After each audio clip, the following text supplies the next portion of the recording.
Now we're going to enter into the first of three chapters on mortgages and lending. All right. So, chapter 13, mortgages. In this chapter, we're going to describe the provisions of the note and the mortgage, and we're going to learn about trust deeds, which we don't use here in New Jersey, by the way. We're going to explain various methods of satisfying or transferring a mortgage, including the process of foreclosure. And even the terminology here, we're kind of misusing it, transferring a mortgage, more like transferring a mortgage loan. Uh, but either way, what is a mortgage? There's two parts of a mortgage, the mortgage itself and a note. So a mortgage is a pledge of property that serves as security or collateral for a loan. It's your promise to pay. And there's two parts of a mortgage, the mortgage itself, which is the promise to pay, and the note. The note is the financing instrument that lays out all the terms of borrowing and the interest rate, how much you borrowed, what the monthly payment is, et cetera, et cetera. So the note, in some states, they call them bonds. We don't use bonds in New Jersey, we use notes. Um, in some states, they use bonds and trust deeds. In New Jersey, we use a note and a mortgage. So the note is the financing instrument that lays out all the terms, talks about the amount borrowed, the interest rate, the terms of repayment, as well as what the monthly payment is, which would make the borrower liable for the full amount owed, even in the event of foreclosure. So if the lender doesn't has to foreclose because the borrower stops making payments for whatever reason, and the lender doesn't get all their money back at the auction, it is the note that makes that borrower personally liable for the full outstanding amount of that debt that they were unable to recover. So, this is why when we do like short sales, we usually negotiate with the lender to accept the full amount paid settled, even less than full amount owed. That shows that they're not going to chase after them. It's paid and it's settled for the less than the full amount owed.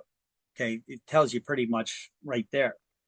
Um, Now, a mortgage is the promise to pay. Banks don't make promises, they make loans. So it is the borrower who makes the promise to the lender that as security in exchange for your lending me money, I promise to pay it back to you according to the terms in the note. And this is what this is the promise that the mortgage is making. It says, I promise to pay you back according to the terms in the note that we've agreed upon. And if I fail to pay you back as the lender, the money that I've borrowed from you, you can take me to court and foreclose on me to regain ownership of the property that I pledged as collateral for the loan, sell it at auction, and then use the proceeds to pay off my debt. So the mortgagor is the borrower. They're the ones that are making the promise to pay. So they're giving the promise. So that's why they're the mortgagor, because a mortgage is a promise to pay. It is not a loan. You could have a mortgage loan, but that's two words there. The mortgage itself is a promise to pay. In exchange, the lender gives you a loan, right? So the mortgagor is the borrower, and the mortgagee, well, that's the lender. Okay. You could either remember the story of that all, or you could remember that mortgagor and borrower have two O's in it, and mortgagee and lender have two E's in it. Um, or you could just sing it out. The mortgagor is the borrower. And then you'll never forget without having to remember a long story. So, two parts of a mortgage and the note. The note is the security instrument that lays out all the terms and obligations of the borrower.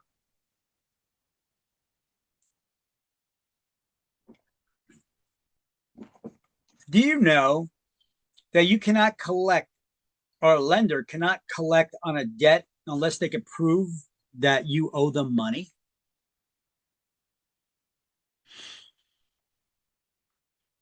Hmm. How in real estate does a lender prove that you owe them money? Anybody? Anybody? How does your lender prove that you owe them money? Through the financing instrument of the note. Through the note, the financing instrument. That's correct. So if they can't produce the note, they cannot continue with foreclosure process. We're going to talk about this towards the end of this chapter. So we got a lot to cover in between. So let's get to that. Let's just do the highlights here about what a mortgage is. A mortgage is the pledge of property that serves as security or collateral for the loan, and the note is the financing instrument. The mortgage itself is that security instrument where you're pledging the property as security for the loan. Now, you're not giving up that property, are you? You're just pledging it as security for the loan, but the lender is still obligated to come get it. And the way that they get it is through the court system, through something called foreclosure. Now, a mortgage is an example of hypothecation. Sounds like a rich word, doesn't it? A rich, snooty word. Hypothecation. Well, hypothecation is pledging your property for security or collateral for a loan, but you're not giving up that property. You're living in it. It's your house, right? So you're not giving up the property, you're living in it. It's kind of the opposite of way a pawn shop works. You guys ever seen Pawn Stars or any of those TV shows about pawn shops and how they work? Basically, or you ever go to a pawn shop? Basically, if you have something of value, you take it to the pawn shop. Like I got a cell phone here. I need some money though, really bad. So I'm going to take my cell phone to the pawn shop. I'm going to say, pawn shop, here's my cell phone. How much is it worth? How much would you, how much is it worth? And how much would you lend me? How much money would you lend me for it uh, if I put this up as security for my loan? And I have so long to come back and pay you back that loan. And if I don't pay it back to you, you own the phone. Phone is yours. Now you could sell it for whatever you get for it. So pawn shop's not going to give you 100% of its value. They'll only lend you a portion of it. And then you're leaving your cell phone with them. So you're going to have to come back and give them the money if you want to get the cell phone back. That's the way that it works. So you're pledging a property for security as a loan, but you're not just pledging it, you're leaving it there with the lender. And when you pay them back, then they give it to you. Real estate don't work like that. Real estate works based on hypothecation, where you pledge property as security for the loan. You're not giving it up, you're pledging it. You're making a promise, pledging it as security for the loan, but without giving it up. It's if you fail to make your payments, then the lender has to come after you to get it. And how did they get real estate that's pledged as security for a loan? Foreclosure. That's what the foreclosure process does. Now, in New Jersey, foreclosure is a judicial process that must go through the court system. Not all states have judicial foreclosure type systems. We do here in New Jersey.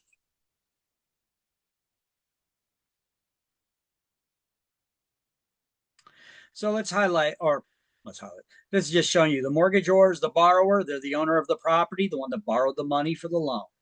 The mortgagee is the lender. And hypothecation is pledging the property as security for a loan without giving up that property. You're probably not going to get hypothecation on exams except as maybe one of the wrong exam answer options, maybe, because they do use real words. So you may see it on exam, but they're not going to ask you any questions about hypothecation, I don't think. So the borrower is not giving up the collateralized property. They're just pledging it as security for the loan. If the borrower doesn't pay them, then the lender has to come get it. How do they get it? Foreclosure. Unlike the way that a pawn shop works, where you need to leave them your collateral before they give you the money. and then you pay them back and they give you the property. All right. Trust deeds are not used here in New Jersey. New Jersey is a judicial foreclosure state. We don't use them. So, but trust deeds or deeds of trust convey real estate as security for the loan. And there's a third party called a trustee that holds on to your deed. Well, in theory, they hold on to your deed until you pay off the full amount owed, at which point they give you the deed.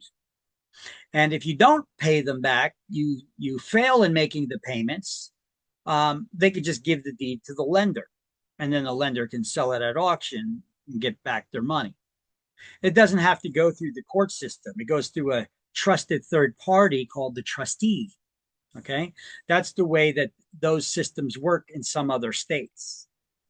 Now, the foreclosure using a trustee and a deed of trust is a lot easier, smoother process that does not need to go through the court system, because you fail to make your payments, the trustee reviews it.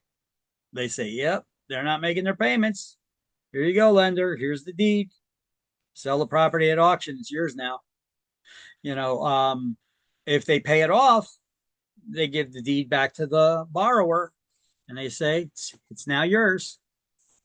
Now, technically, that makes for a good visual for us to have a good visual understanding of how it works. But in reality, that's not quite the way that a trust deed works.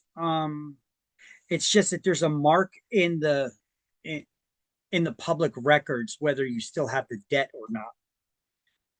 Whether you're given the deed right away at the closing, but whether the fact that you get that deed, you already have the deed. It's just that there's a mark against it in the public records that says that there's still a debt on it. So it's a matter of removing that mark in the public records or not. Here, let me minimize this for a second so that I could see my desktop and get to some updates. Let's see.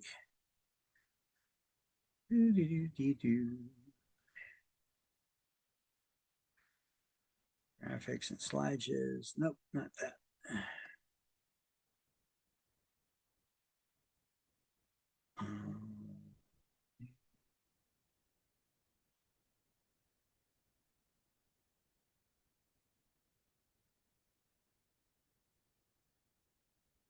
Oh, I know where I should be looking. Sorry about this. Videos I need to add.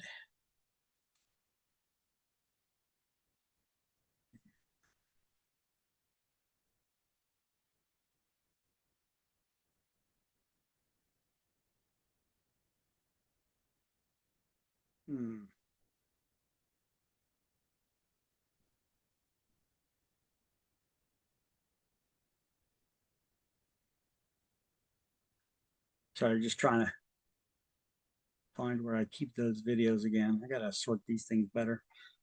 Got them all over my computer.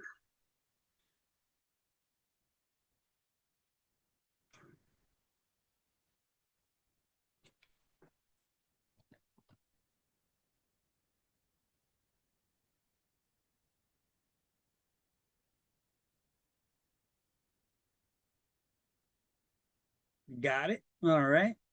So remember that real estate attorney I showed you videos from North Carolina? Apparently they've got in their state they use trust deeds. We do not use them here.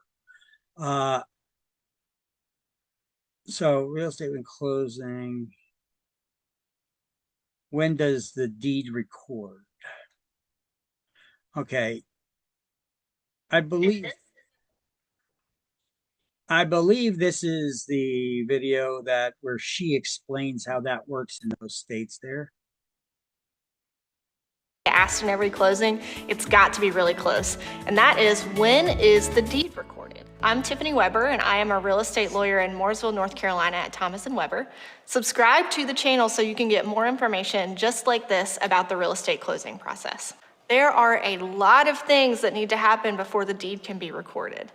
And sometimes my paralegals get calls from sellers that say, no, you're not allowed to record this deed until I get paid. Well, actually, the opposite is true. Sellers can't get paid, nobody can get paid until the deed is recorded. And there's a lot of steps that have to happen before we can actually get the deed recorded at the Register of Deeds.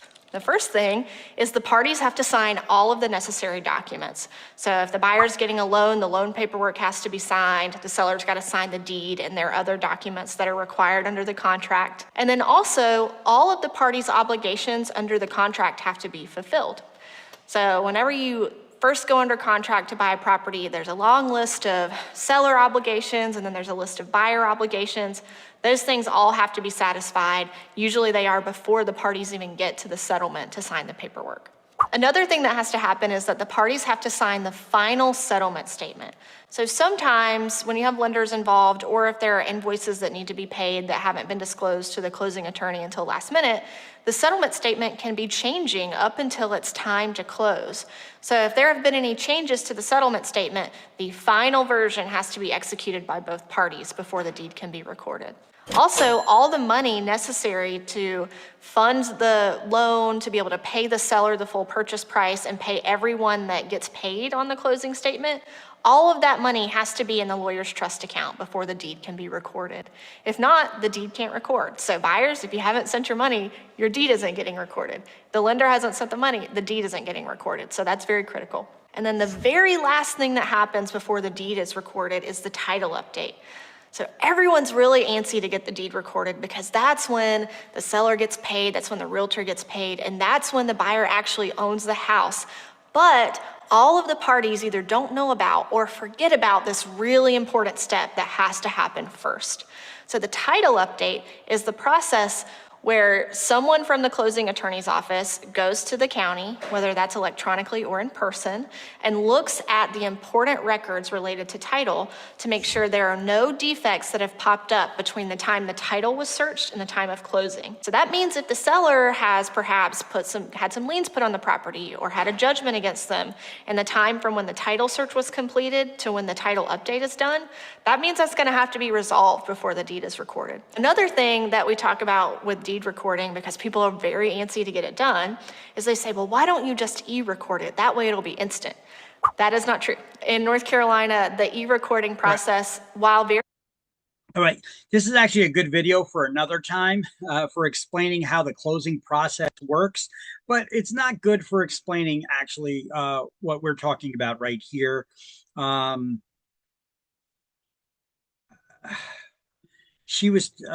was looking for the one where they talk about how deeds work in other states that have those trust deeds and deeds of trust. Let's see what's the difference between title and deed in real estate. No.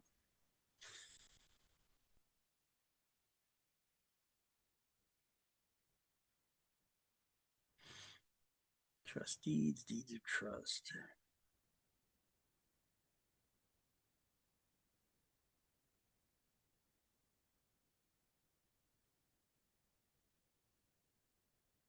You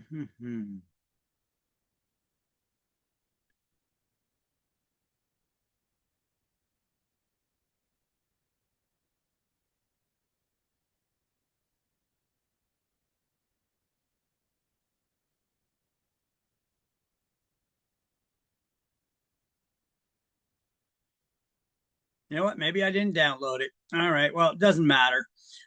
So those trust deeds, deeds of trust, we don't use them in New Jersey anyway. I explained to you how they work. You pay it off. When you pay it off, the lender or the trustee gives you or releases any liens that may be on the property in the public records. The visual aspect of it technically isn't correct when I say that they give the deed back to the owner when they paid it off, or they give the deed document to the lender. Basically what they'll do is it's more of through document, a different type of notation in the public records. whether you are the owner that paid it off and satisfied the lien, or if you um, it's being relinquished back to the lender. Um, so, but the visual sounds pretty good and it's easier to understand. They give the deed to this person or that person, whether they paid it off or not, right? So the note is the same thing as the bond. We don't use bonds in New Jersey. The notes are the financing instrument. It's signed by the borrower at closing. It contains the amount of debt borrowed, the time and method of repayment, the term, the rate of interest, the monthly payment amount. It's signed by all parties involved. And it's what makes the borrower personally liable for the full amount of debt that is owed. So even in the event of foreclosure, if the lender is not able to recoup all the funds that they lent to you, it is the note that makes the borrower personally liable and responsible to pay back every penny. So when we do short sales for people, we're basically getting the bank to agree to be shortchanged in getting paid back what is owed to them. And that could be because the property values dropped. And there's no way that even if they foreclose, they list it with a real estate agent that they'll get all the money back. So they agree to shorten that long, drawn out, often expensive process of foreclosure by working with the owner to sell the property, and whatever they get at market value, that the lender's agreeing to get that back, to cut their losses there, not chase after you for any additional deficiencies, because you worked with them to save some money on the long, expensive, drawn out process of foreclosure, in which time the property's value could be dropping even further. You could get vandals that go in there and cause damages, or strip out the pipes and such and cause all kinds of damage to it. So it's saving them. They're hedging their bets on saving that from losses like that. All right. So the provisions of the mortgage document are they're executed by the owner, who's the borrower of the property. Legal description that identifies the property that's to be pledged as security for the loan. It identifies the lender and the borrower, so we know who the players are. It should be signed by all the parties involved, and it identifies the obligations of the borrower and the rights of the lender. So default or breach of contract is if any of the contractual obligations are not carried out, the borrower is in default, and the lender could foreclose because they breached the terms of the contract. So before a lender forecloses, they'll generally give a borrower 30 days to cure any such defaults. Now, we know what the duties or obligations of the mortgager are, the borrower. Everybody knows this one. You got to repay the loan back according to the terms in the note, right? If you don't pay back the loan, you get foreclosed on. We all know this one, right? How about this one? You have to pay all the real estate taxes. Well, yeah, because in chapter 8, we learned about the tax foreclosures, right? If you don't pay your taxes come first in the lien repayment order, and they could wipe out existing liens, including an outstanding first mortgage loan. So it's important to make sure that that bill gets paid. And this is why a lot of lenders will try to entice borrowers to include their homeowner's insurance and property taxes in their monthly mortgage payment. So this way the lender knows that those important bills are getting paid, because if you're not paying your mortgage loan, they know those ones aren't getting paid. So they should step in and make the payment. But sometimes lenders, when they got a lot of foreclosures going on and a lot of these happening, because there's a huge change in the market, like we had with the mortgage crash of 2006, then they try to balance it and juggle it out. Like, which credit card bill do I pay off this month?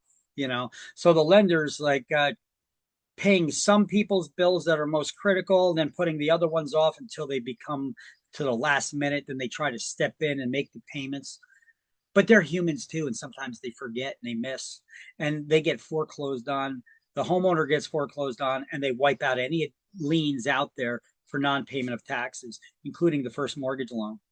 But remember, when the tax sale comes in and happens, the homeowner has 2 years, or their lender has 2 years to pay back the taxes. So knowing this, a lot of lenders will just let it go to tax foreclosure, the tax auction, and then step in towards the last minute. Now they know they got 2 years to pay it back, plus whatever percentage, and still keep the property. So sometimes they let that happen. It's like deciding which bills can I pay now, or which ones can I put off for a while, you know? And so the lender will do that. And then they'll try to step in last minute and pay it. And the foreclosure won't happen. But sometimes they forget, and it still does. Now, the borrower has an obligation to maintain property insurance. Like I said, another reason why the lender will try to include the property insurance and taxes in your monthly mortgage payment.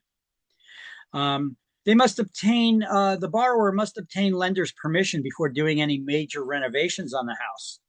Did you know that technically you're in default if you don't get your lender's permission before you do start a home improvement project on your house? You're supposed to get their permission first. And if you don't get their permission first, they could foreclose on you. Now, generally, the lender will give the borrower 30 days to cure any defaults, get that construction done, and be out of the way. But if they don't, the lender can foreclose on you because you did not tell them that you were doing these major renovations. Why would it be such importance to the lender? Well, let me ask you a question. You're remodeling your kitchen, okay?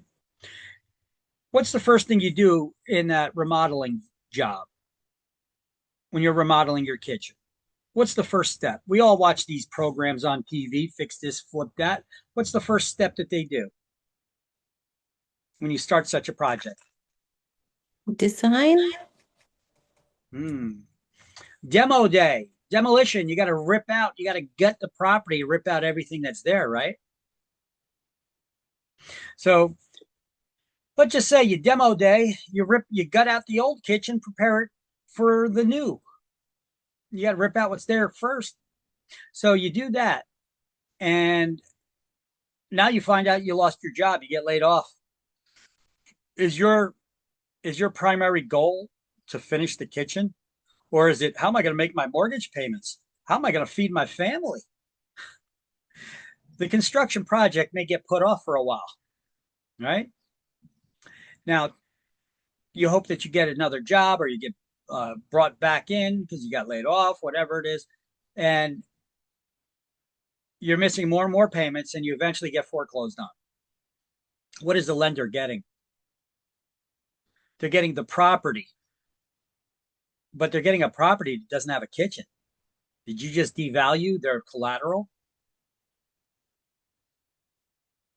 Matter of fact, can you buy a house without a kitchen?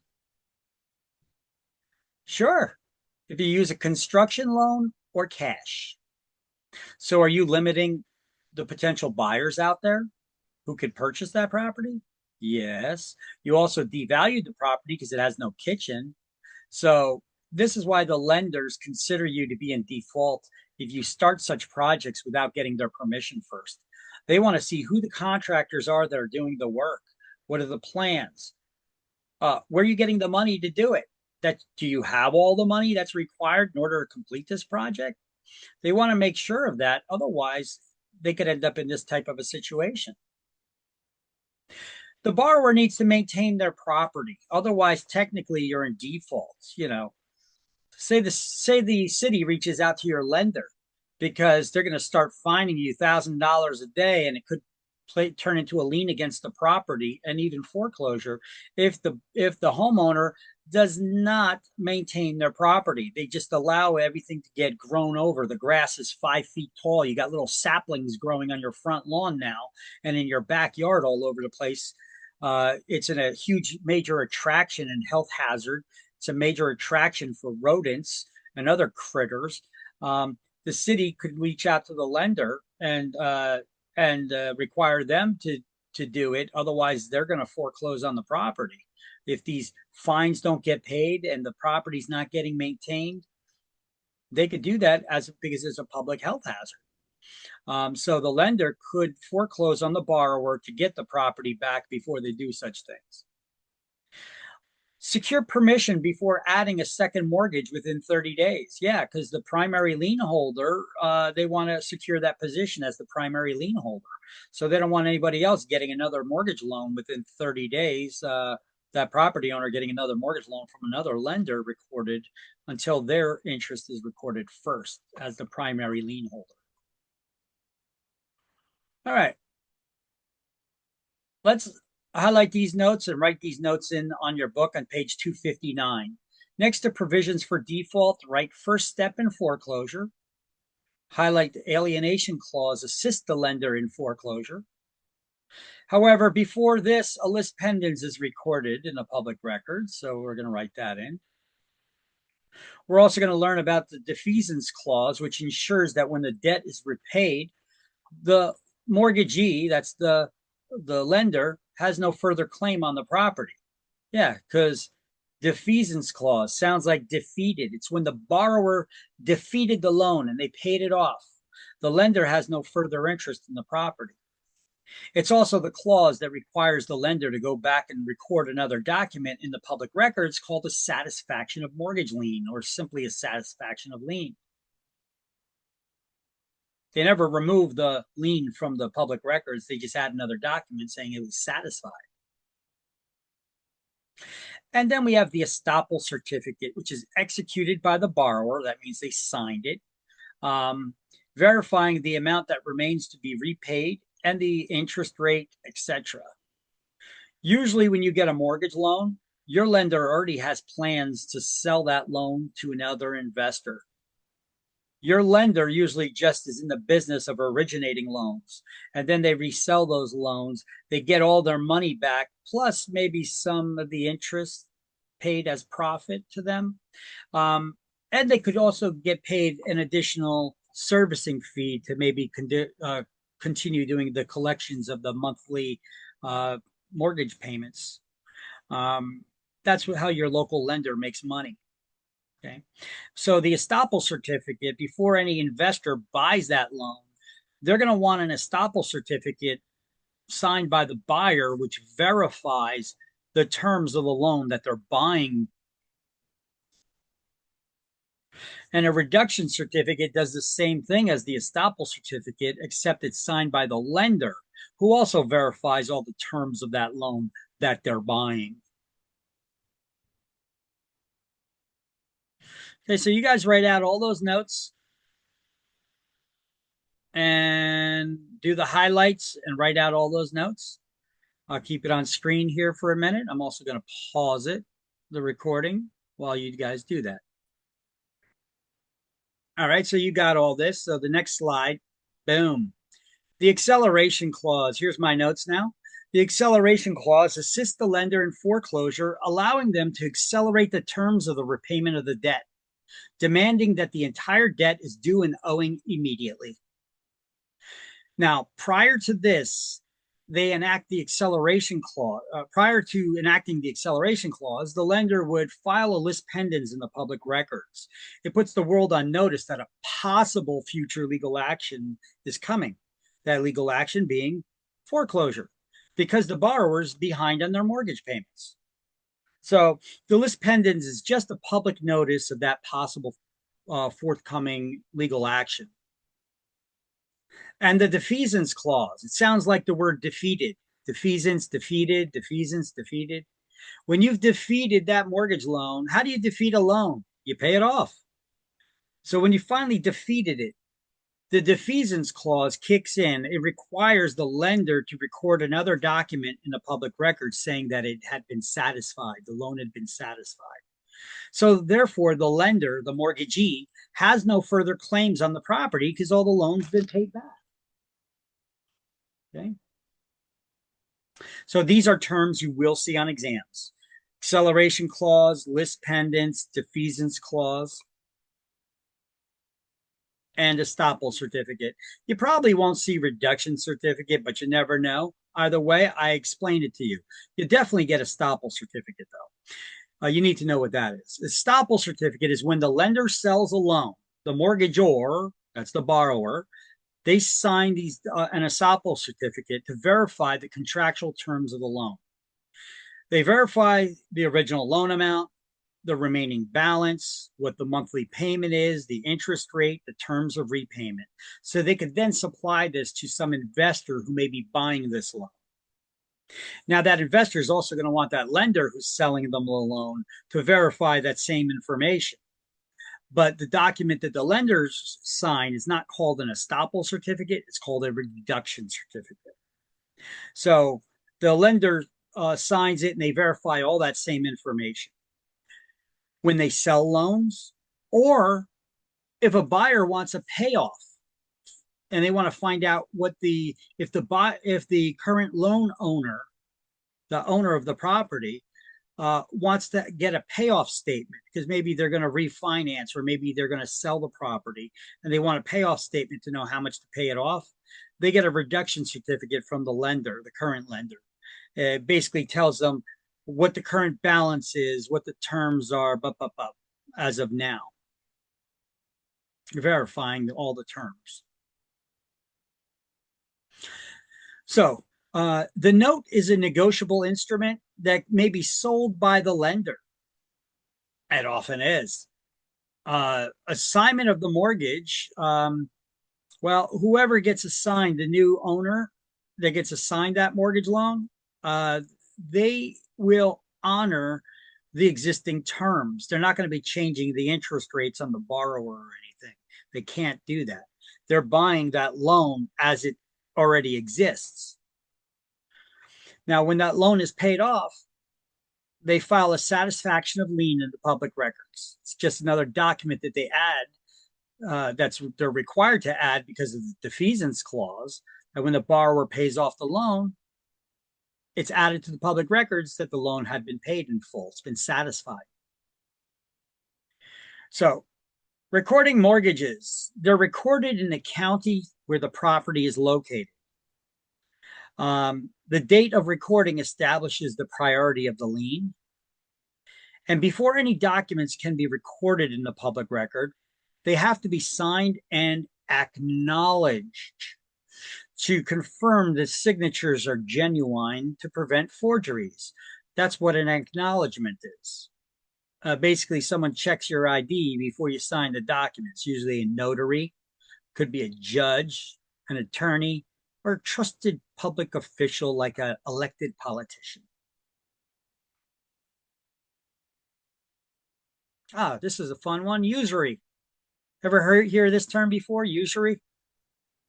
Usury is charging an illegally high rate of interest. We have usury laws that prevent loan sharking. Somebody's selling, giving you a loan and charging you an incredibly high rate of interest, like the mob used to do. And for the, you don't pay it back on time, hey, we're going to charge you 100% interest. And if you don't pay that, we're going to break your leg. And if you don't pay it, then we'll break the other leg. So now it's not about violence, but usury laws are there to prevent that type of lending practice. Okay. So it's to prevent loan sharking. So usury is illegally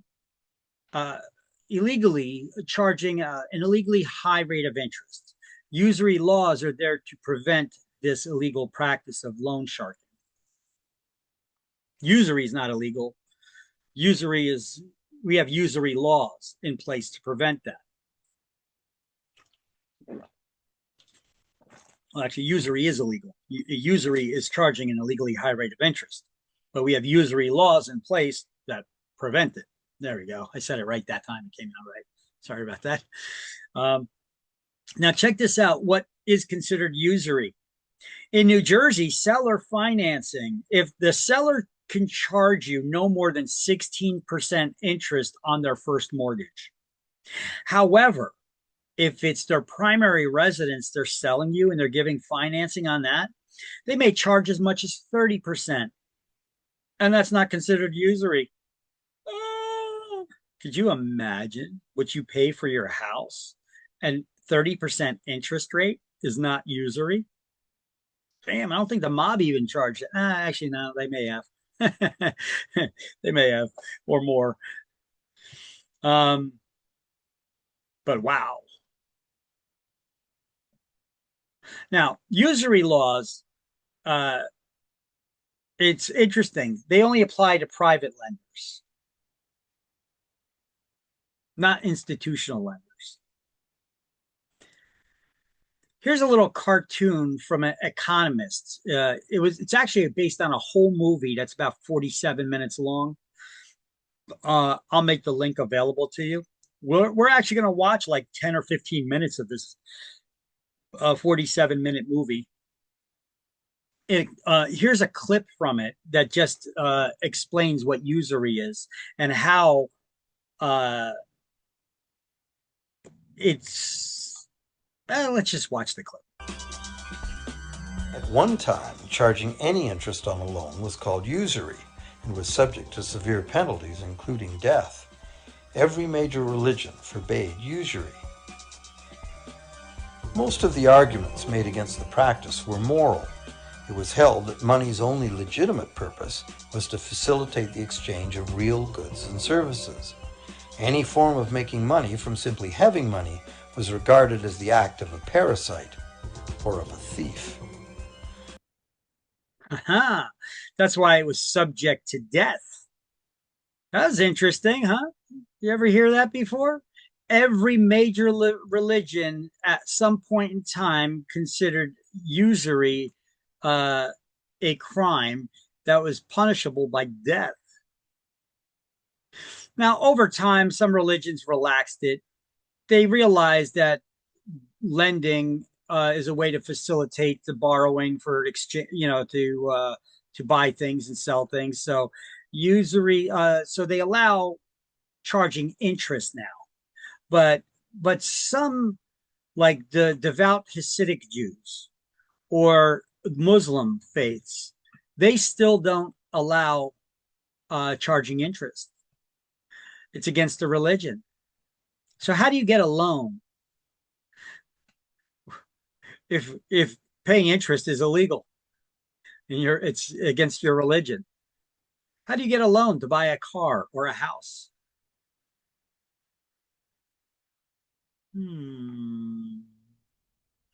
Well, you could go to your rabbi or your religious leader and ask them for a loan from the religious organization, which they'll give you a loan that's interest free. Or you could go to certain lenders will loan you money. They'll give you types of loans that do not charge you interest at all. Really? How do I get one of these? Well, what's the catch? Well, the catch is the religious organization or the lender that lends you that money, they become like a silent partner, co-owner on your house with you. That sometime in the future, when you do sell it at a profit, they split the profit. Right? So now interest rates, usury laws prevent private lenders from charging illegally high rates of interest. However, the IRS has created something called imputed interest. If you're a private lender and you don't charge a high enough interest rate, the IRS can step in, impute a higher interest rate so they can tax it and collect their fair share. So the IRS imputes that higher interest rate. Now, this doesn't even, they're not going after millionaires and billionaires with this because it only applies to transactions of $2.8 million or less. I don't know where they got that figure from, but that's how it works. The IRS says that the lender must charge at least 9% interest rate or an amount equal to the applicable federal rate. That's what the AFR is, the applicable federal rate, whichever is lower. So the AFR, that is the cost of money to the lenders. Any lender that does lending in the United States, they're probably going to be a member of the Federal Reserve, unless they're a private lender. Okay. Any institutional lender will be a member of the Federal Reserve. The Federal Reserve has nothing to do with the federal government. It is not the bank. I'm sorry, it is not a governmental agency. It's basically like a master bank that all the all the banks are going to become a member of this banking organization. And so the AFR is the central, what we call the central bank, that will step in if any of these member banks are in danger of shutting down because there's a run on the bank. This happens when all the depositors come to take their money out at one time. That could destroy a bank. So the central bank will step in with infusing funds to make sure that they don't get shut down by supplying the funds so that those people can get their money back right away.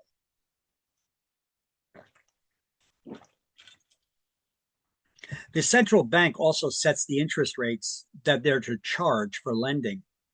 Wait, isn't that a violation of the Sherman Antitrust Act? One would think it may be, but each bank can set their own rates as long as they're above that minimum rate that is the cost to lend in from the central bank. So those local banks will have to charge whatever the applicable federal rate is. That's the minimum cost of borrowing that is set by the central bank. Now, what determines the interest rate that they charge? Well,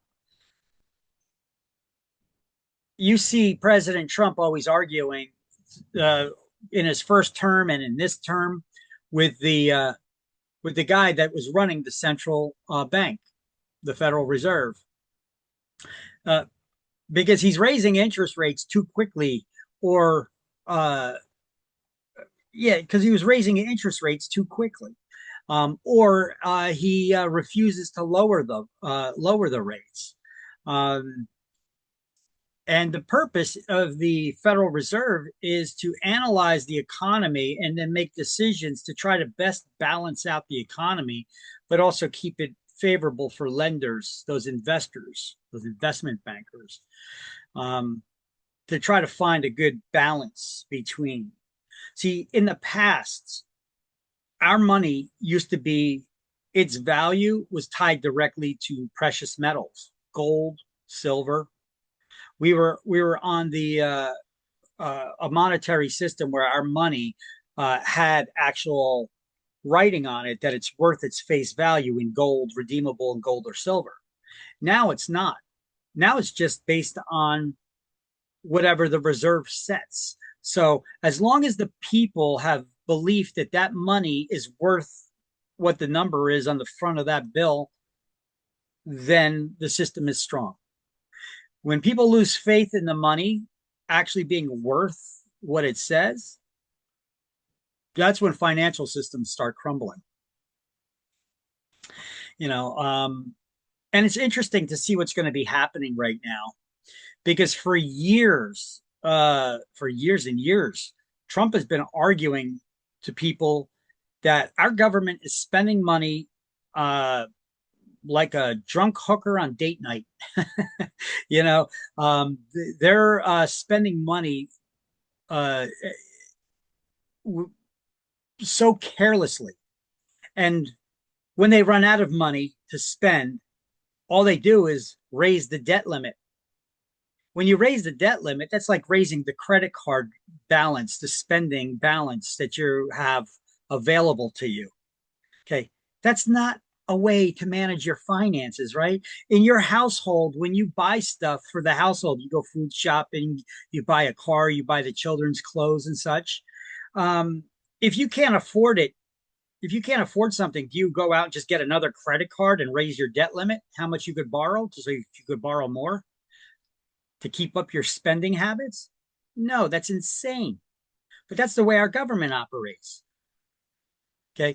That's why the first thing that he did when he got this new term is he created this thing called Doge, and people started freaking out about it.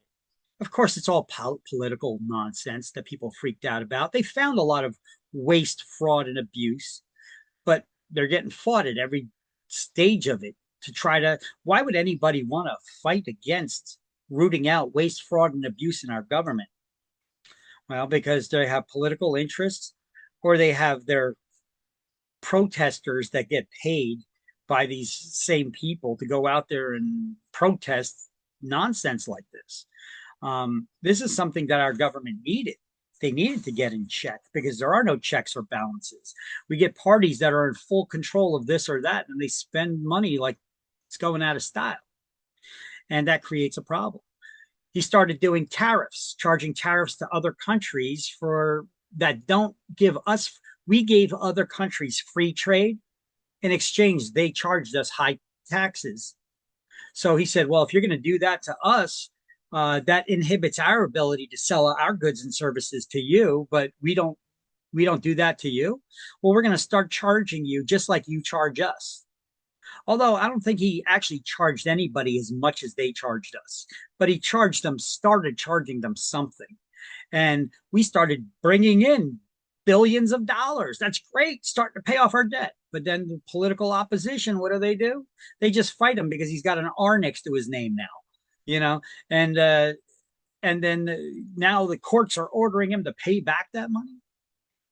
Right now, what was it? Just last week, we got to the point in our country where our gross income, uh, our uh, our debt exceeds our gross income. Okay. Now, when everybody keeps fighting him on tariffs and other ways to bring money in, that's not a good thing for our country because he's trying to pay down our debts.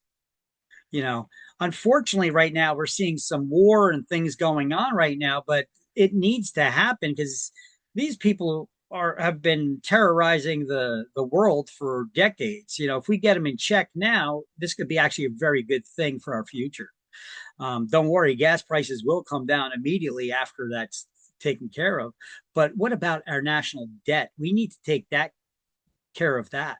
And if we could get that fairer trade, you know, we could start getting the money to pay down our debts. Then it's a matter of balancing our budgets instead of just raising debt limits and kicking the can down the road. How far can you kick the can down the road when your income is exceeded by your debt's monthly payment on your debt? You got to borrow money now in order to pay your bills. And then your hole gets deeper and deeper. All right, so that's where we're at right now. I don't know if you guys heard about that. That just kicked in like last week. So let's see what bright ideas the president has to address that issue. Because any spending is adding to the debt. So there are no prepayment penalties allowed in New Jersey for exam purposes. If you pay off your loan sooner than anticipated and planned, the lender cannot charge you prepayment penalties. You need to know that. That will be an exam question. So if a loan is repaid before its due date, New Jersey prepayment fees or penalties may not be charged by institutional lenders. However, private lenders can charge them. Institutional lenders are any lenders that are tied in any way, shape, or form to the federal government.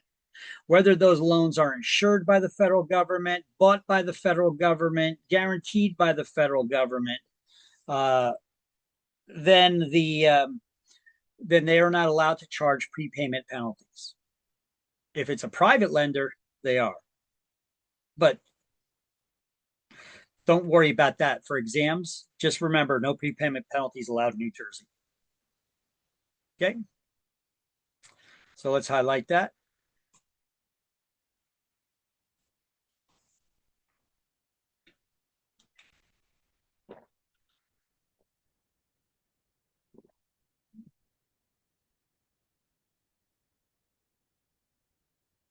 Okay. All right, let's look at the first and second mortgage lien priority. Priorities based on the date that these liens are recorded in the public record. This is important because in the event of foreclosure, loans are paid off and the proceeds are distributed according to the lien repayment order, which is set by the priority, which is based on the date of recording, with the exception of two things. Tax liens and mechanics liens, which can be retroactively backdated to the date the materials were delivered or the work began.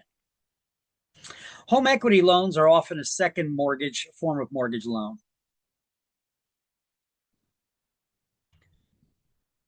A subordination agreement is a document that's signed by a primary position lien holder agreeing to drop back in repayment order, becoming subordinate to another junior lien holder.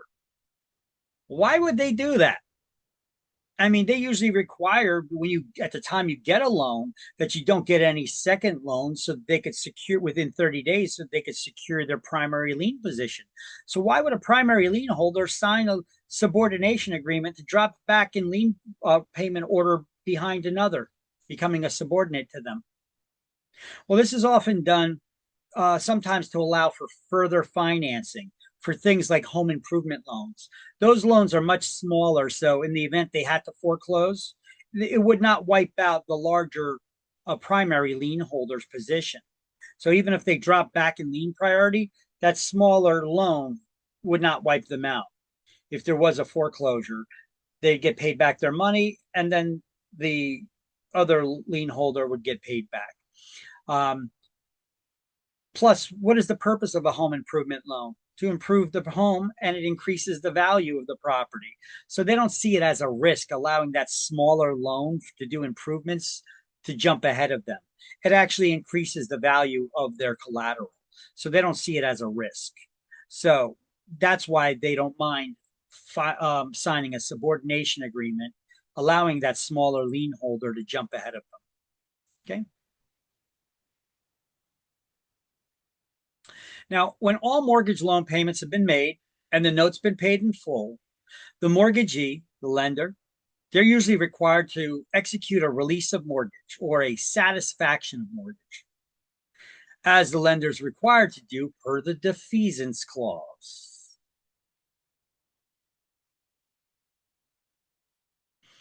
And here on page 261, you can see the reduction certificate. Just right after that, see page 259 for estoppel certificate. But here's the note there. The reduction certificate does the same thing as the estoppel certificate, but it's signed by the lender who verifies the loan terms and payoff amount to the investor who buys the loan, or to a closing agent when the home is being sold or when the loan is getting paid off. That is the purpose of a reduction certificate. It's to get a payoff statement, basically, and to verify the terms of the loan.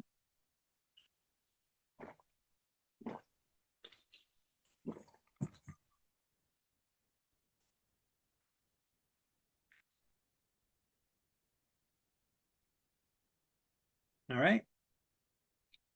Now, the satisfaction of mortgage lien shows that the loan had been satisfied, it's been paid off in full.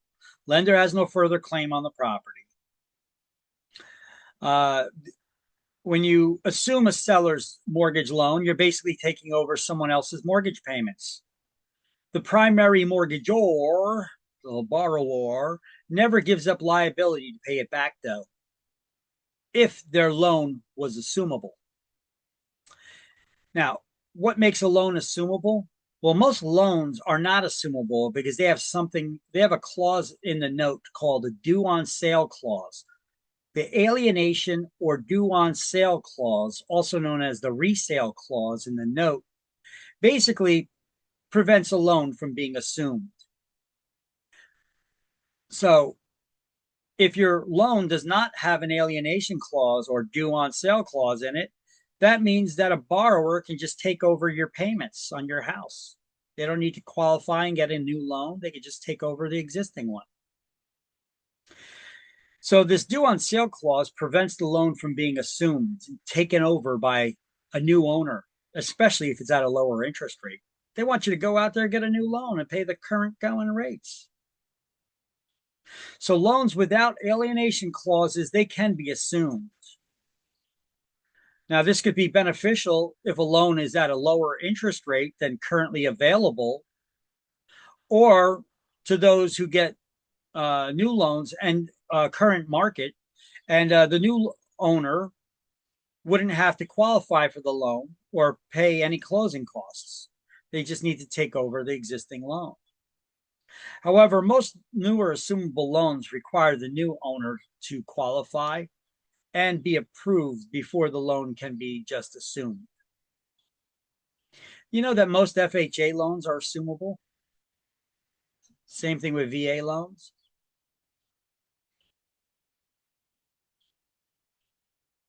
So let's highlight this about alienation clause. Right next to the title there, due on sale. It's also known as the due on sale clause or resale clause.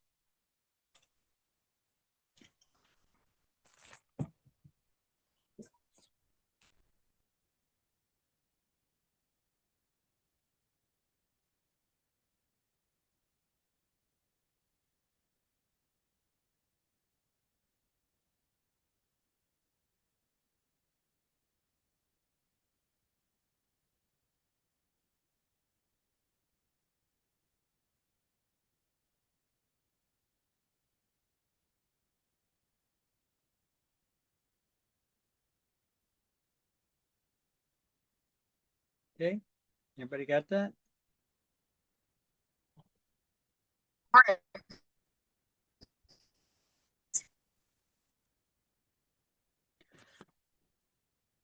right, so how does foreclosure work?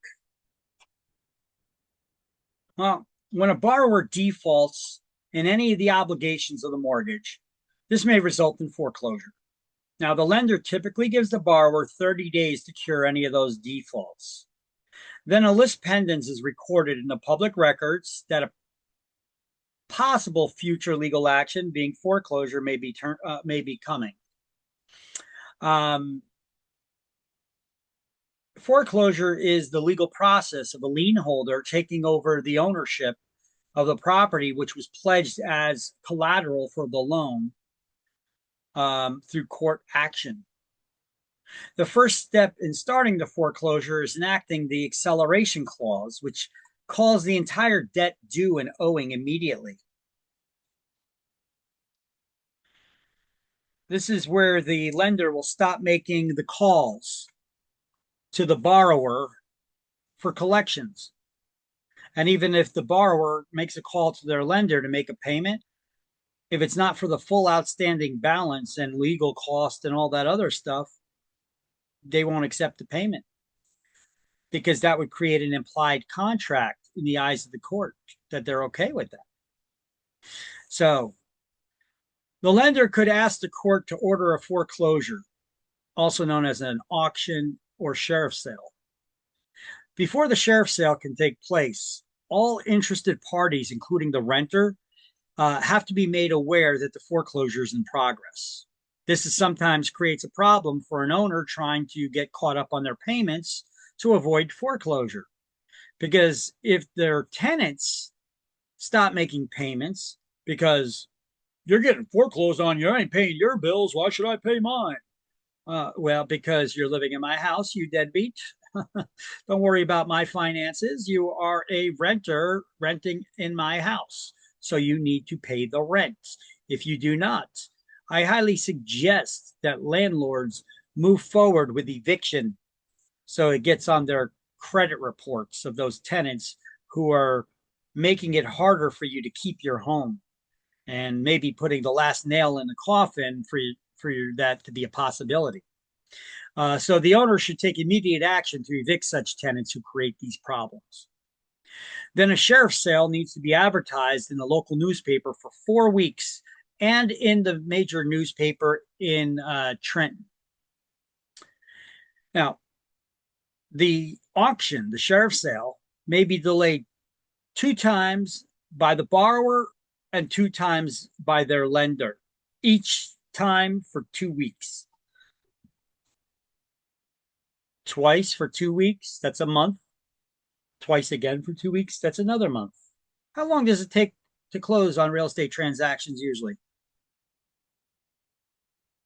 60 days. So there you go. So even after a foreclosure sale has been scheduled, if you got a buyer that you could get under contract, it may be possible to beat the foreclosure. To sell that property and close on the sale, pay back the lenders in full, undoing the foreclosure, the auction that took place, that sheriff sale that took place. Even if there was an auction and a bidder that won, bidders must pay cash, at least 20% at the auction, and the balance has to be paid within 10 days, at which time the sheriff will deliver a bargain and sale type deed to the successful bidder. The mortgager may repay all outstanding fees and redeem the property before that deed is delivered. And they could undo the whole sale. However, after that 10 days passed and the deed is delivered by the sheriff's department and the balance is paid off, there's no further right of redemption for property owners in New Jersey after that. But it is possible to save somebody from foreclosure even after a foreclosure sale has taken place. You could undo the process. Okay.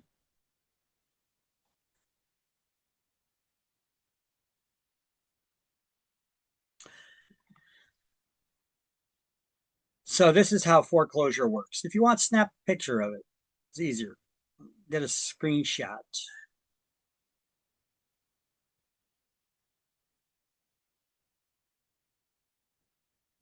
So let me know when I can change the slide.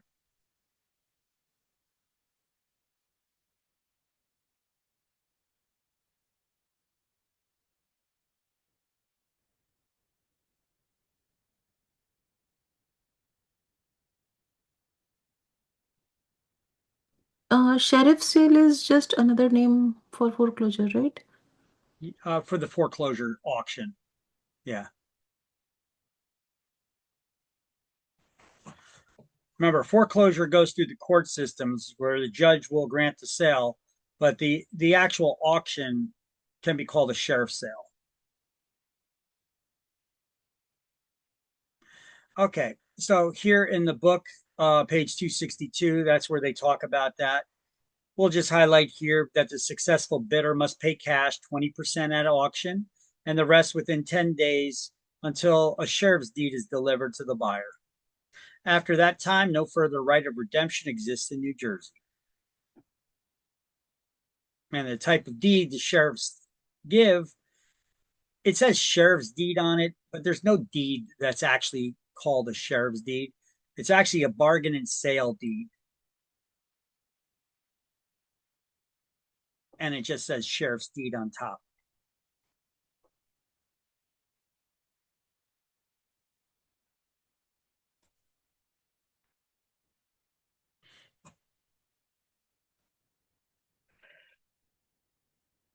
Okay.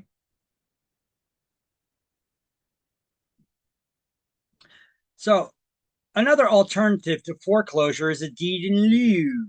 In lieu of foreclosure, that means instead of foreclosure. This is an alternative to foreclosure. The borrower can just sign the deed and give the property back to the lender. Now, the lender has to make this offer to you. They're not going to just accept that from everybody. But this is a possibility. You could call your lender and see if you could do this. However, if you do just sign the deed back over to the lender,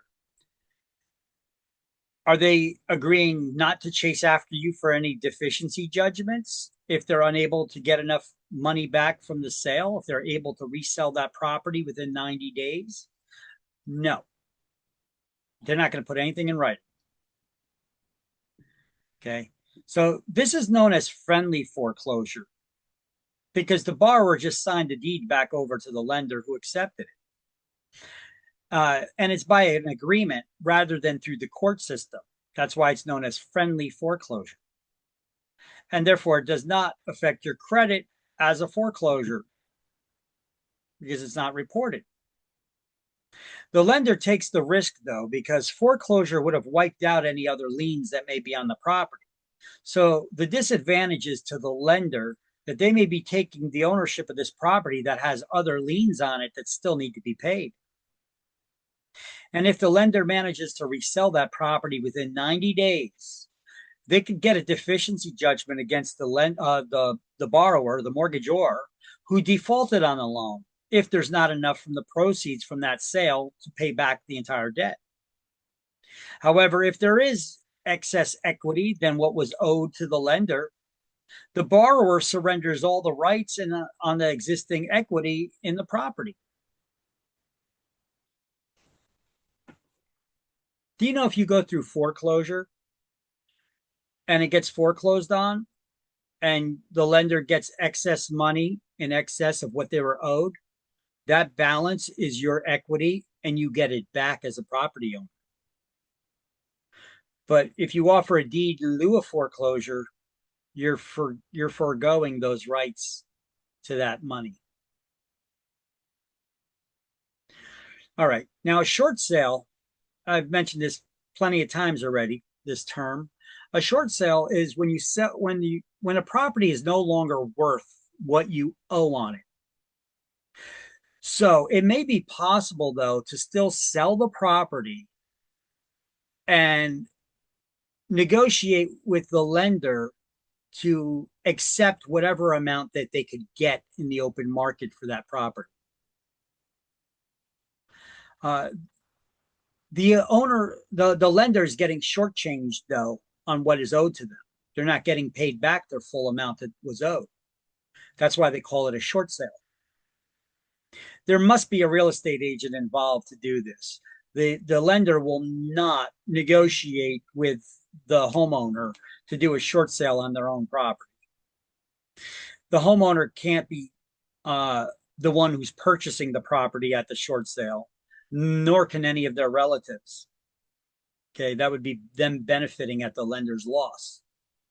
That's why typically borrowers can't walk away with a penny of profit from the sale. However, sometimes lenders offer money back, depending on where the money came from that originated those loans to buy the property. I can negotiate with the lender to pay the seller's attorney fees, the realtor's commission, and possibly get a couple $1,000s to give to the homeowner so that they could relocate and get out. A deficiency judgment is a court order to repay a shortfall of the repayment of what was owed. And REO stands for real estate owned. It's basically a bank-owned property with no debts on it anymore. So what is an REO property? It's a bank-owned property.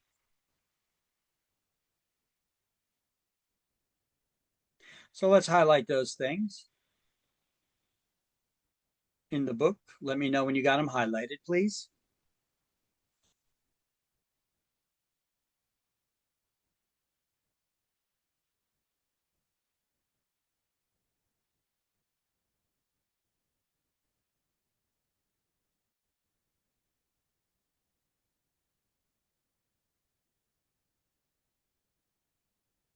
So normal mortgages are also REO? No, REO is a bank-owned property. It's one where the Okay. lender foreclosed. They now own the property and there's no liens on it. Okay.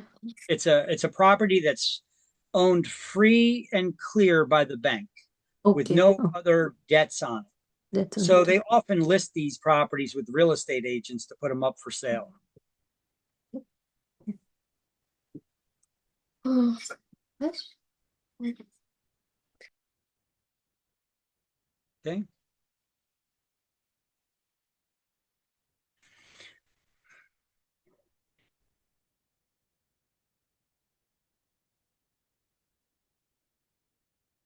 Everybody go with the notes? All right. All right, so we're pretty much done with this chapter, but I've got a couple of videos here for you I think you'll really enjoy. A lot of people, when they fall behind on their mortgage payments, they put their head in the sand because they know they owe the money. And they just hope the problem goes away. And they think if they don't open up the documents that they see is coming from the courthouse, they know what it's about already because they're behind in their mortgage payments. At some point, they just start throwing them on a pile on the table. You know, that's all the foreclosure documents that are coming in from the lender and the court. So they hope the problem just goes away, but that's not how you deal with issues. If the borrower actually bothered to go and show up to court for the foreclosure, they could fight it a bit, even though you owe money and you know you owe money, but you're not required to produce evidence against yourself in court. But you could ask a question to the lender that could delay the foreclosure. And what would that question be? Prove I owe you money. Now, you may be thinking, yeah, I mean, you owe the money. You've been making mortgage payments, but you just stopped making those mortgage payments. You owe the lender that money, right? You know this. But you don't need to testify and incriminate yourself in court. You could ask that lender to prove that you have the debt. And if you do this, it could put the ball in your court a little bit for them to give you more time to get caught up on your outstanding bills, or to sell the property at whatever market rate is and maybe get a little profit out of it without getting foreclosed on. Here, watch this video.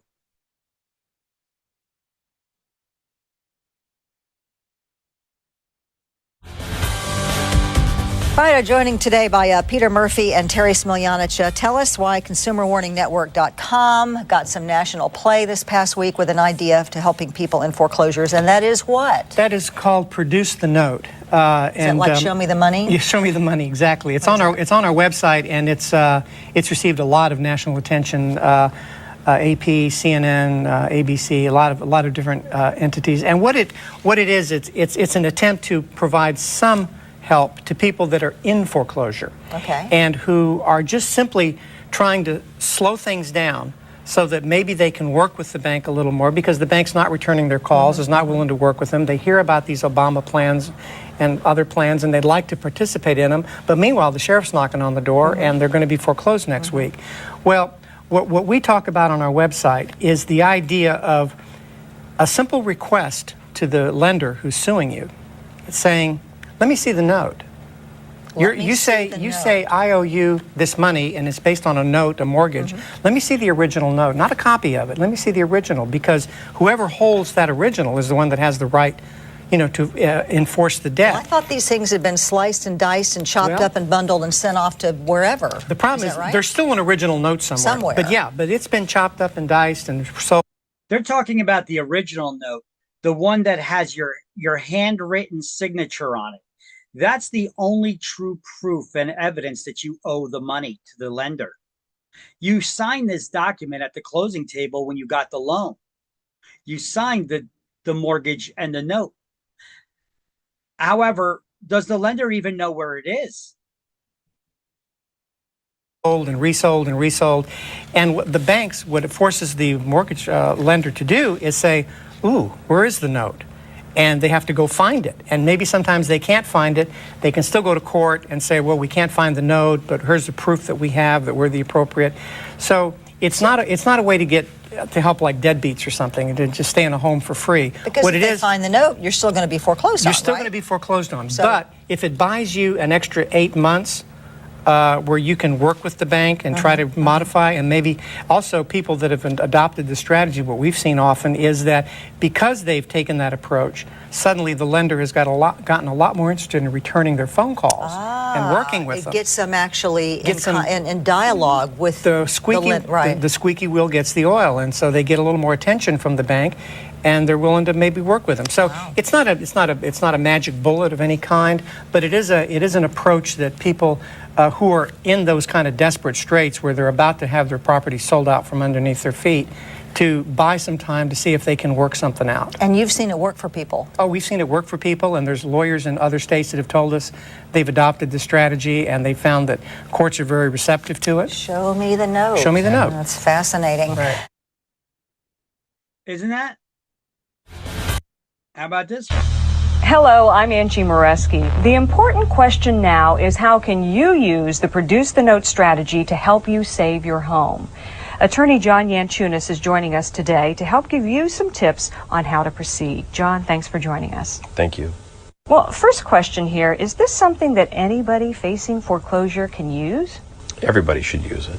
Everybody should put the lender to the task of establishing that it owns the debt that it claims that you owe to it. Now, is there a good indicator? I noticed as I've looked through some of the mortgage foreclosure complaints that the lenders file with the court, some of them actually have these counts in them that say reestablishment of note, and then the wording is actually the mortgage note has either been lost or destroyed, and the plaintiff is unable to state the manner in which this has occurred. They're admitting that they lost or destroyed the note. Well, obviously, that's the the best sign available that the lender doesn't have the note mortgage any longer. So if you see that, or if you want to just try Produce the Note strategy, what's the first thing you should do? Request through discovery that instrument be produced to you. Once that's served on the lawyer representing the plaintiff's lawyer has got to respond within 30 days with the document requested. If it does not, then the consumer needs to go to court and ask the court to compel the plaintiff to produce that document. So literally a letter or a document that you send to the court, and we'll have a template on the website to help people through that process. And why is that so important to prove what? Well, it's important to prove that the lending institution that is suing you on the note or to foreclose your home is in fact the owner of the debt. The lending institution which originated the note and mortgage, the debt, may no longer be the owner. It may have transferred it to another institution, which in turn may have transferred it to another lending institution, and so on and so forth. And you should also be careful looking at the fees and penalties that they're rolling into this request. Is that right? That can be collected like property inspection fees, late charges, but so frequently we found that some lending institutions collect sums of money which are simply made up. They're, I think, designed to increase the lender's bottom line. For instance, a foreclosure fee, a pre-bankruptcy fee. So keep an eye on all those fees which may be unfair and unwarranted. Absolutely. In fact, you should ask the lender for proof that that sum of money was paid. Obviously, if you're behind in your mortgage, this is not a way to just get your house for free. What are we trying to do here? Well, it gives the consumer leverage or buys the consumer time to work out with that lending institution a repayment plan of the arrearage or the default. Do you think judges will be receptive to this? Oh, absolutely. I've tried it many times. I've done it for many years. Judges expect lawyers and parties who come before them to adhere to the letter of the law. So if I'm the homeowner and I end up before a judge, what do I say? What's my plea? Well, what I want is the lender to produce the original note and mortgage. If they cannot, then put them to the task of establishing why they can't, and that they are in fact the owner of the note and mortgage. And of course, more importantly, or just as important, that every element of the debt that the lender claims that the consumer owes is in fact owed. And the ultimate goal here is perhaps to get the lenders to be more receptive to negotiating fair terms so that a homeowner can actually stay in that home and keep their home. Absolutely. The whole concept of equity, which is the principle which allows mortgages to be foreclosed, is a concept of fairness. And one of the most important principles in equity is equity abhors a forfeiture. That means that property that secures an obligation should not be forfeited unless the letter of the law has been followed. It's a pretty big thing to lose your home, so you should fight for it. It's the most important asset that any consumer will ever have. Okay, John, thank you very much. We appreciate your time here today. Thank you. Interesting stuff. Let's take a look at how they actually use it for the first time in California. Here's an example where a couple actually uses it. With so many people losing their homes, this report from 7 on Your Side can help. You could be able to freeze a foreclosure by saying 3 simple words. Michael Finney is here tonight with what they are, and Michael, why they might work for you. Yeah, the idea is really pretty simple. The homeowner saying to the lender, produce the note. Now, that's legal shorthand for prove I owe you the money. American mortgages have been sliced and diced, bundled into complex financial vehicles, then sold around the world. I think the note has been sold on so many times, and they've become very sloppy with their paperwork. It could be on a dumpster somewhere, for all I know. And for all the banking and financial managers know, too. And that's becoming a safety net for homeowners. If the loan servicer can't prove they're collecting the money legally, the homeowner is off the hook, at least temporarily. We've never seen a company produce the original note yet. Attorney Chris Hoyer set up this website offering consumers advice and paperwork to pursue a produce the note strategy. In Florida, the strategy is forcing lenders to stop proceedings, buying homeowners precious time. $100 going twice. But it has apparently never been tried here in California. Till now. They saved the house. She's the one that works day and night, day and night, day and night on this house. See, we don't understand none of this. She's the one that did it. That's Isabel and Richard Caparelli. This is their home, and attempting to save it, Deborah Caparelli, their daughter-in-law. A different Florida attorney helped her by email. First, he said, have your bankruptcy attorney file an amended schedule listing this property as unsecured. Okay? Unsecured means that Saxon, the servicer, would have to stand up and say, it's secured, we have the note.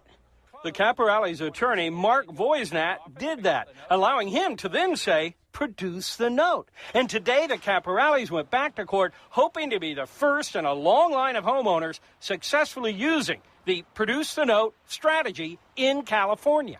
The judge gave us more time, and it seemed that they can't find the note yet. So we got hopes, lots of hopes.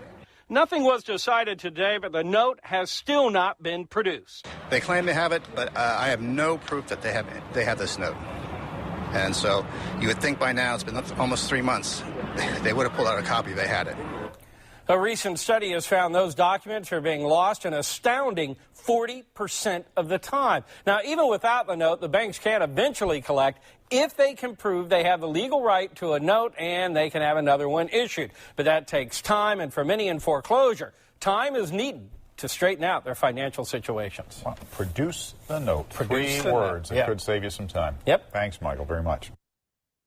Interesting. Now, have you ever seen a bank get foreclosed on by a private party? Well, I'll get into that one in a moment, but take a look at this instance. This is interesting here. This is known as the foreclosure case from hell. This lady actually used this produce the note strategy among others. She learned her rights and the documents that lenders are required to give to borrowers and disclosures in certain time frames. This lady, she was foreclosed on. Her loan was sold to someone else, so she had them restart it all over again. She avoided foreclosure for 25 years. And I put this story back together. It was on the New York Times. I put this story back together here, and I did some research as of 2022, last time I checked. This lady was still alive at 84 years of age, but they called it the foreclosure case from hell. Patsy Campbell's her name. This was her house, and she hadn't made a mortgage payment since 1985. But an investment group finally was able to foreclose on her back in 2010. This is what happened. Patsy was a retired insurance saleswoman. She's been fighting foreclosure for 25 years on her house in Florida. She was living in her house, a 2-story, half-acre, tidy middle-class neighborhood in Central Florida since 1978. The last time she made a mortgage payment was October 1985. Her foreclosure case outlasted 6 lenders and seen 7 great-grandchildren born. Miss Campbell was unable to keep her house, or was able to keep her house, protected by a 105-pound pit bull named Dodger. and a locked, rusty gate advising visitors to beware of the dog. She challenged her foreclosure on the grounds that her mortgage was improperly transferred between banks and federal agencies, that lawyers for the bank had waited too long to prosecute the case. The Florida law shields her from all creditors and for dozens of other reasons. She's met every attempt by a lender to repossess her home with multiple appeals and counteractions, burying the plaintiffs facing her under piles of paperwork, just like they would do to her. So according to the Wall Street Journal, attorney Robert Summers, who represents the current owner of her mortgage, called it the foreclosure case from hell, every lender's nightmare. That's interesting, 25 years. Okay. Here is a situation that I'm going to show you. It was not in New Jersey. However, this does apply to New Jersey because New Jersey has very similar laws to this. So in case you come across a client that may need some information, you'll be able to help them. Check this out. A woman is foreclosed by her HOA, which then buys her condo at auction for $3.25 and sells it for $1 to the attorney who did the foreclosure. And then that person working for the attorney reactivated her real estate license and sells it and splits the profit. It's not funny, but it's an interesting case. Let's check this out.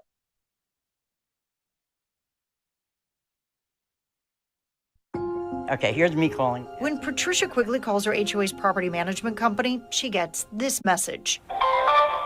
The number you dialed is not a working number. But call from any other phone number. Thank you for calling Access Management Group.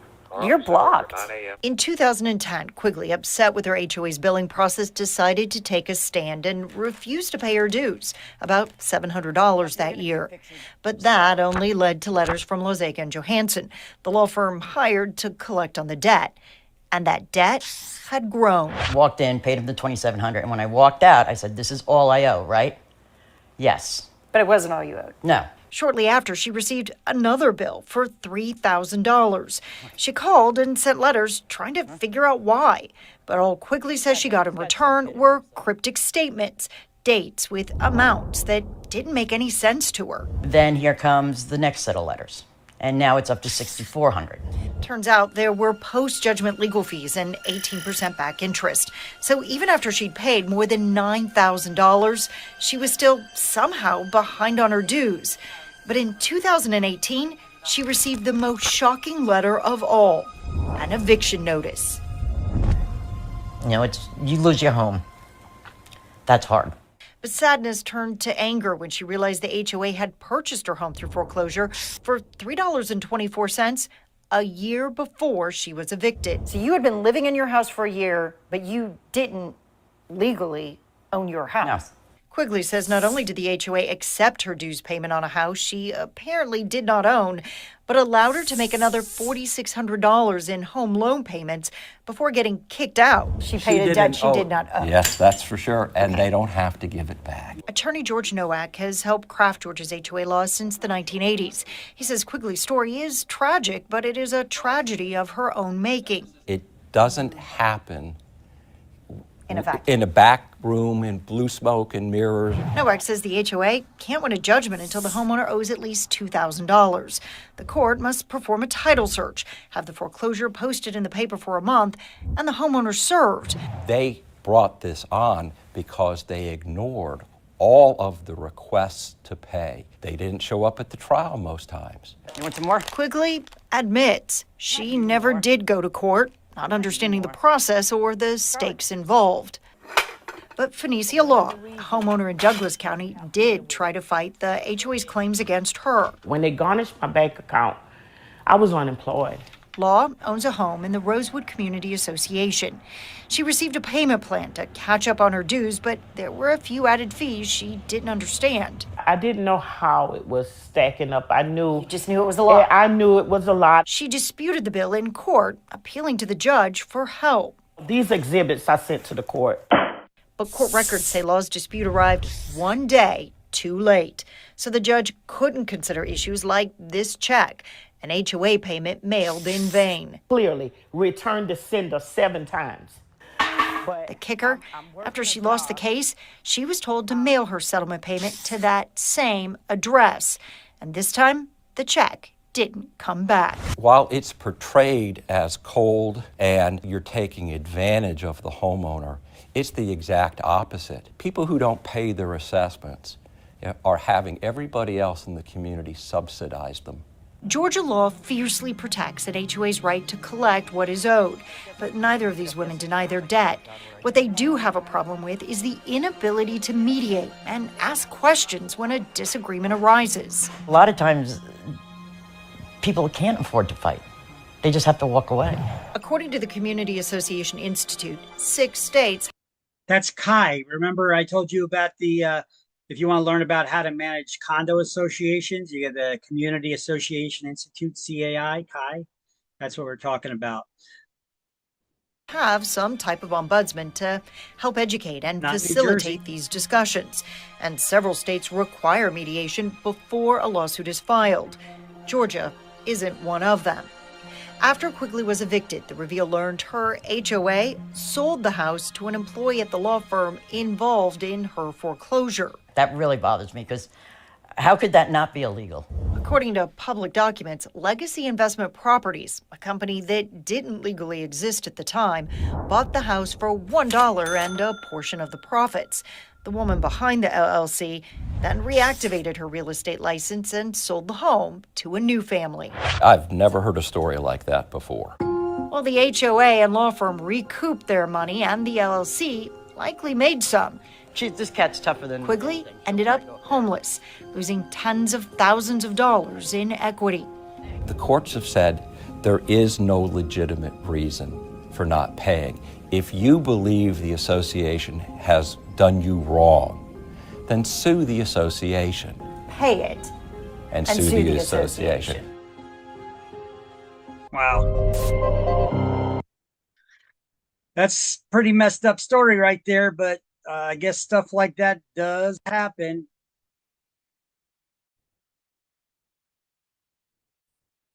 How about this? Is it possible to foreclose on a bank? I mean, I've showed you stories just now about banks foreclosing on people, but is it possible for people to foreclose on a bank, their lender? Check out this story. May be of a little interest. As a foreclosure defense attorney, this is sweet justice. Only on Wink tonight, the tables are turned. Instead of Bank of America foreclosing on a homeowner has deputies foreclose on the bank. Bank of America filed foreclosure papers on a homeowner who didn't owe a dime. They paid for their house with cash. Renee Stoll live at the Bank of America branch on Davis Boulevard in Naples with this story you'll see only on Wink tonight. This is about a family who fought back and won. Their foreclosure nightmare started when they bought a house in the Golden Gate Estates owned by Bank of America. Like you said, they paid cash, so they never had a mortgage. Well, Bank of America fouled it up somewhere along the lines and actually tried to foreclose on the family. And what happened today, you're just going to have to see to believe. Movers, a truck, and an armed deputy, all while a nervous homeowner stands by and waits. This is normally what you'd see when a person's being foreclosed on and their property seized by a bank. But today, it's the other way around. They've ignored our calls, ignored our letters. Legally, this is the next step to get my clients compensated. A Collier County judge said Bank of America had to pay Maureen Nairges and her husband's legal fees after the bank tried to foreclose on their Golden Gate Estates property, but they paid cash. The courts agreed they never had a mortgage to begin with. After more than 5 months, the bank still hadn't paid up.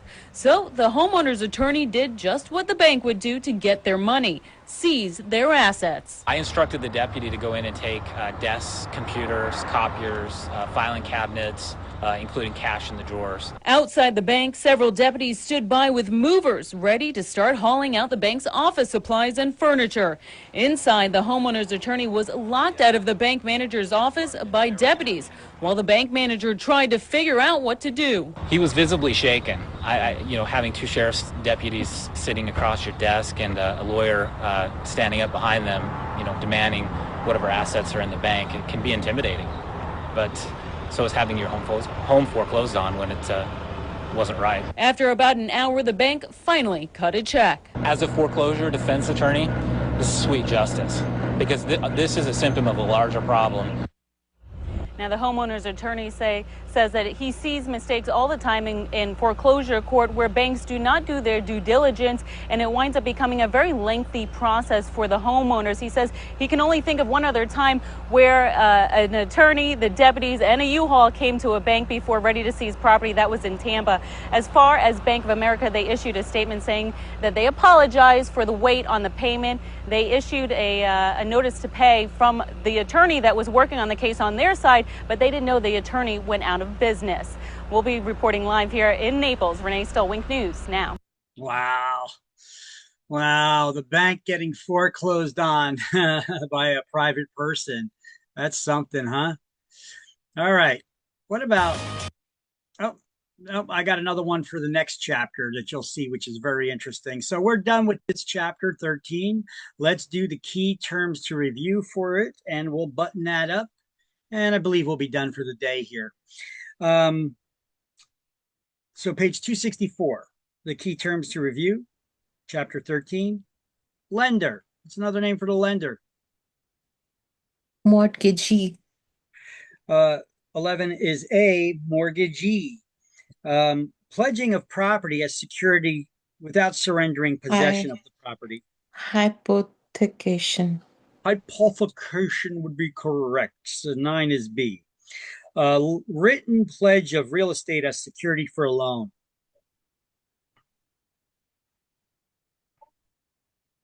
What is the written pledge for real estate as security? Promise to pay. Mortgage.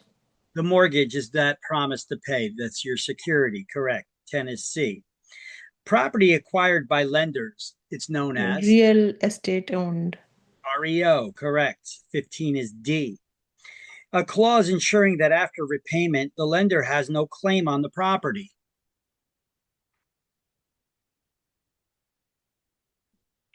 Defeat clause. Deficiency clause. Yes, the Whatever. defeasance clause. Correct. You've defeated it. The defeasance clause. 5 is E. The borrower's statement of how much remains on the mortgage debt. The borrower's statement of how much remains on their mortgage debt, where they verify that.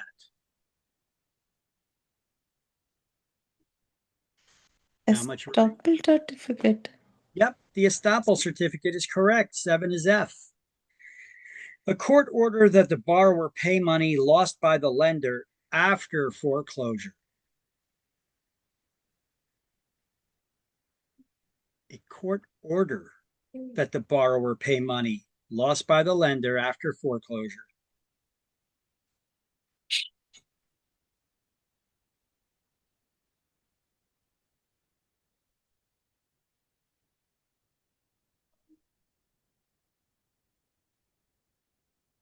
I don't know. Judgment?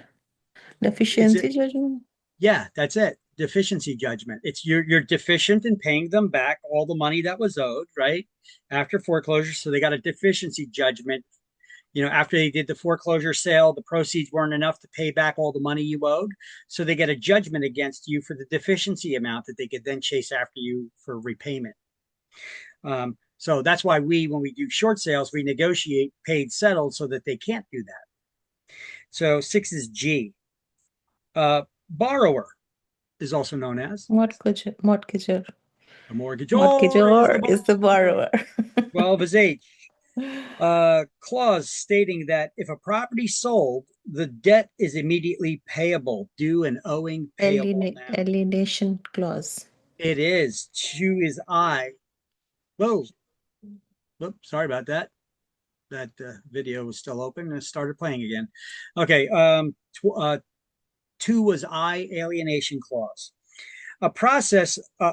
Proceeding to auction foreclosed real estate. What do we call that proceeding to auction foreclosed real estate? Sheriff sale.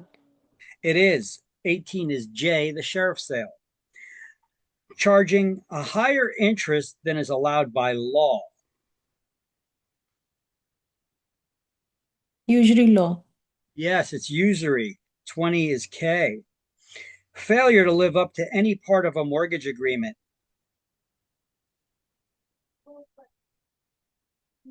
Or any contract for that matter.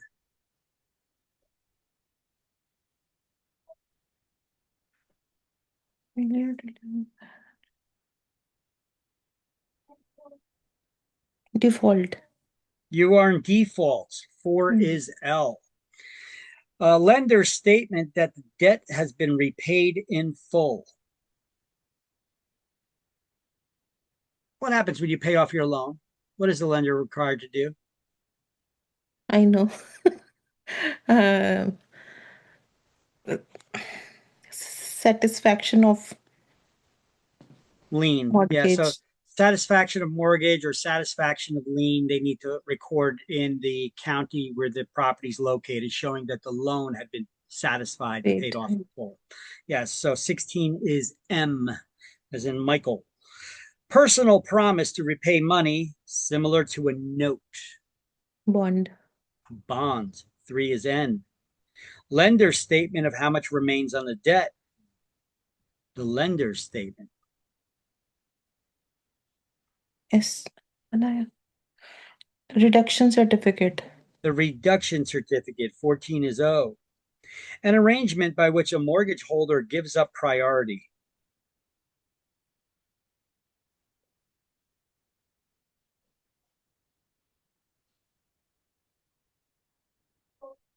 An